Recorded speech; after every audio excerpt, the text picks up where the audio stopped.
meron daw libreng bakuna sa center. Mula kay Kapitan. Bakuna? Oh, Alam mo ba kung ano yun? hindi.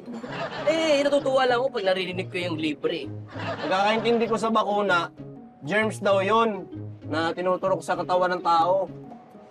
Ha? Ganun ba? Ibig sabihin, lalo tayong magkakasakit. Hindi.